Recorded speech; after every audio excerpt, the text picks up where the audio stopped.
का यह 5वां दिवस हम सभी के लिए परम कल्याणकारी है, बड़ा मंगल अवसर है।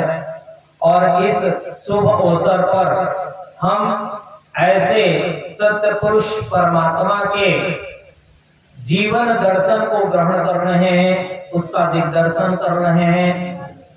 प्यारे सज्जनों, जिन्होंने जन जन को भक्ति का पाठ पढ़ाया और उसके वास्तविक स्वरूप को हम सभी के बीच में लेकर के आए।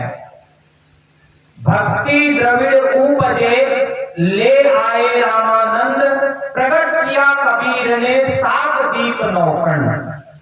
प्यारे सज्जनों, सदगुरु कबीर साहब जी वो सत्य पुरुष परमात्मा हैं जिन्होंने भक्ति के वास्तविक स्वरूप को हम सभी के बीच में रखा, 7 द्वीप 9 खंड में रखा। प्यारे सज्जनों, उन्होंने तमाम बातें हम सभी के बीच में कही।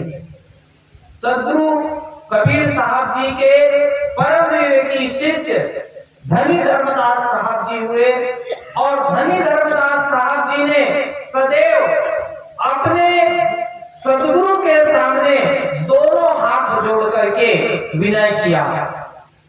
धर्मदास दो कर जोरी, साहब सुनिए मिनती मोरी, काया बुगड़ी का कहो संदेशा, जासे जीव का मिटे अंदेशा।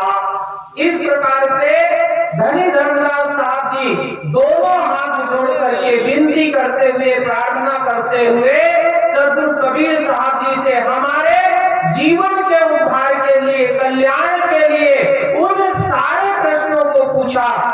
एक भी प्रश्न उन्होंने शेष नहीं रखा।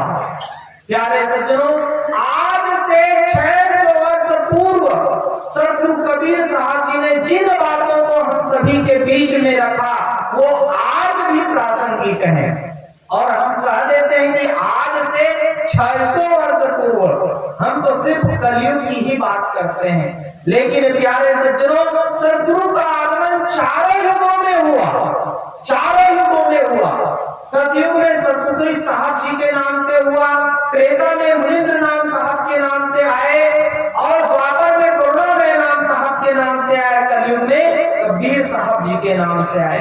प्यारे सज्जनों, हम सभी पढ़ते हैं ज्ञान बुगड़ी के अंतर्गत, भव भुजंग दुख परिहरण, अंबर कर्ण शरीर, आदि युगादि आप हो, चारों युग कबीर। प्यारे सज्जनों, सत्य पुरुष परमात्मा बंदी छोड़ कबीर 4 युगों में आते हैं, वो आदि पुरुष है।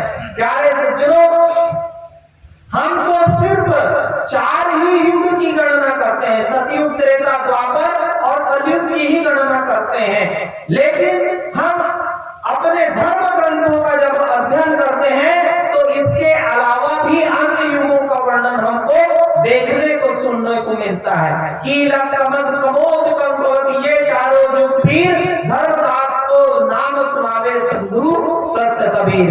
प्यारे सज्जनों, इस प्रकार से हमारे धर्म ग्रंथों के अध्ययन से पता चलता है कि इस प्रकार से 17 युग और बीत गए हैं। इन युगों के अलावा 17 युग और बीत चुके हैं। तो आदि से, युगादि से सदगुरु कबीर साहब जी आ रहे हैं और जीवों को चेता रहे हैं, बता रहे हैं, समझा रहे हैं। हमको सदगुरु चाहे किसी भी प्रकार से हो या जीव का मुक्ति हो जाए, कल्याण हो जाए, इस प्रकार से युक्ति लगा रहे हैं। प्यारे सज्जनों, हमें सदगुरु को जानना है, पहचानना है, समझना है और अपने जीवन का उद्धार करना है। प्यारे सज्जनों, इस संसार सागर में हम आते हैं और देखते हैं, प्रकृति से भी हमको बहुत कुछ सीखने को मिलता है। प्रकृति को जब हम देखते हैं तो नाना तरह से सीख हमको मिलता है। सदगुरु ने हमें बताया कि इन छोटे छोटे तथ्यों पर भी हमको विचार करना चाहिए, विवेक करना चाहिए। सत्य नाम है सार, बूझो संत विवेक करी, उतरो भवजल पार, सतगुरु का उपदेश लिया। सत्य नाम है सार, सत्य नाम सार वस्तु है।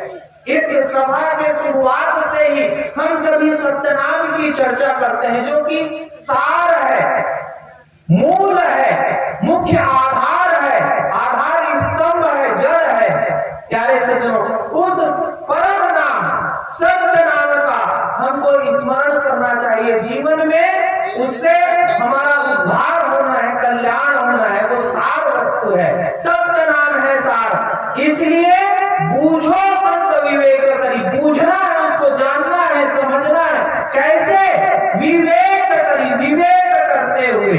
आज हम बहुत सारे संतों के माध्यम से, संतों का हम वाणी वचन सुनते हैं, मंच के माध्यम से अनेक तरह के शब्दों का उच्चारण होते जाता है।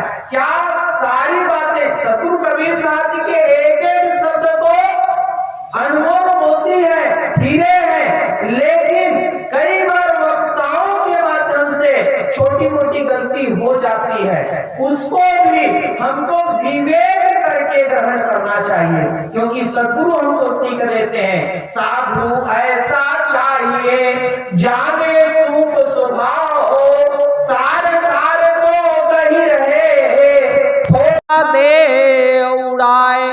इसलिए हमको कोई भी आकर के कुछ भी मंच से कह देते हैं तो उसको भी हमको विवेक करना चाहिए। सद्गुरु के वाणी सीधे सीधे हमारे हृदय में पहुंचते हैं। प्यारे सज्जनों, उसमें हमको विवेक करते हुए उसको ग्रहण करना चाहिए। मंच के माध्यम से कोई भी आके कुछ भी कह देता है। अनेक संत हैं प्यारे सज्जनों, उन संतों में से कोई जीवन जीने की कला सिखा रहे हैं, कोई परिवार में कैसे रहना है उसको हमको सिखा रहे हैं, कोई समाज के बारे में सिखा रहे हैं, कोई खान पान के बारे में सिखा रहे हैं। लेकिन प्यारे सज्जनों, इन सब से ऊपर उठ करके हमारे सद्गुरु इस बात को सिखाते हैं कि इस आत्मा का उस परमात्मा से मिलन कैसे होगा।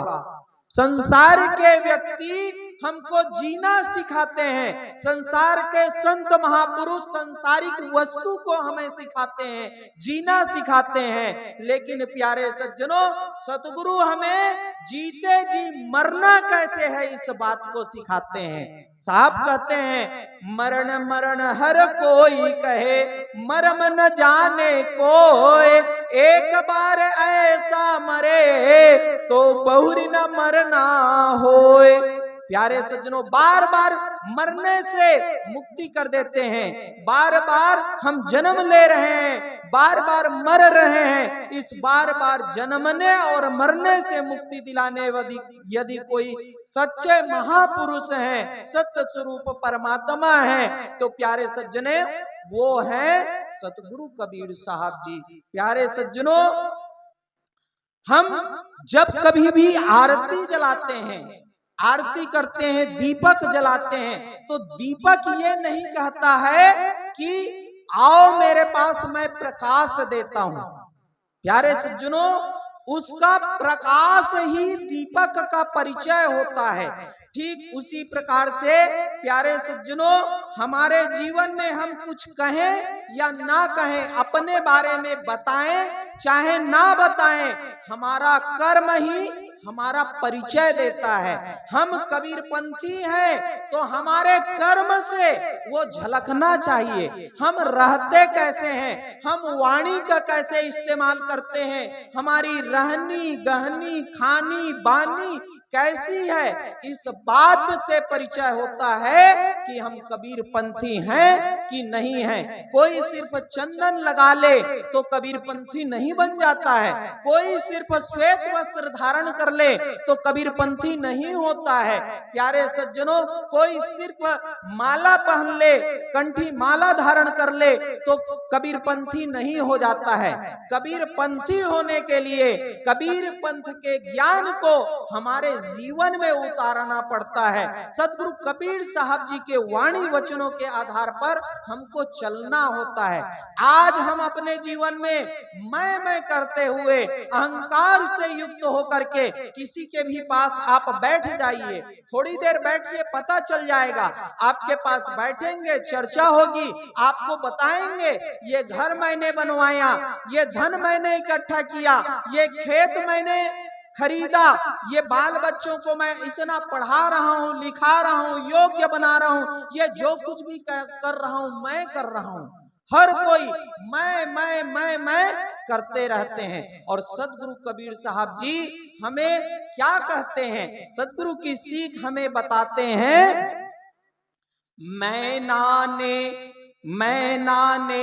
क्या कहा? मैं ना कहा तो मूल भयो 10-20। मैं ना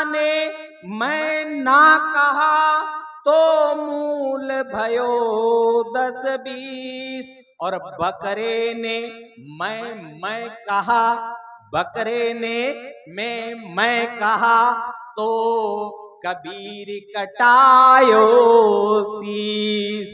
प्यारे सज्जनों, मैना पक्षी जो है, मैं अर्थात अपने आप से, मैं से रहित हो जाना, अपने अहंकार को हटा दिया, अहंकार का विसर्जन कर दिया, समाप्त कर दिया।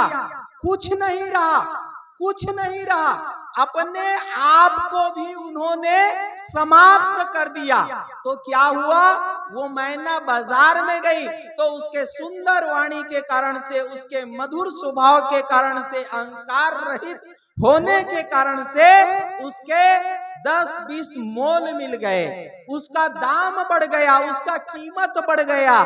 ठीक उसी प्रकार से जिस व्यक्ति के जीवन से अहंकार समाप्त हो गया, उसका मोल स्वतः बढ़ जाता है। एक समाज में उसको ओहदा मिलता है, एक सम्मान मिलता है, चाहे वो पढ़े लिखे रहे या ना रहे, चाहे उसके पास धन हो चाहे ना हो, चाहे उसके पास परिवार हो या ना हो, हर परिस्थिति में वो अपने चरित्र के कारण से पूजे जाते हैं। उनके अहंकार रहित होने के कारण से सदैव उसका सम्मान होते चला जाता है। जिस प्रकार से मैना बाजार में जाकर के ऊंचे कीमत पर बिक जाती है, लेकिन प्यारे सज्जनों, जो हमेशा मैं कर रहे हैं बकरी के समान, वो क्या होता है? प्यारे सज्जनों, आज शासन जो है मुर्गी पालन केंद्र, बकरी पालन केंद्र खोल के रखा है, लेकिन कोई पालता है क्या?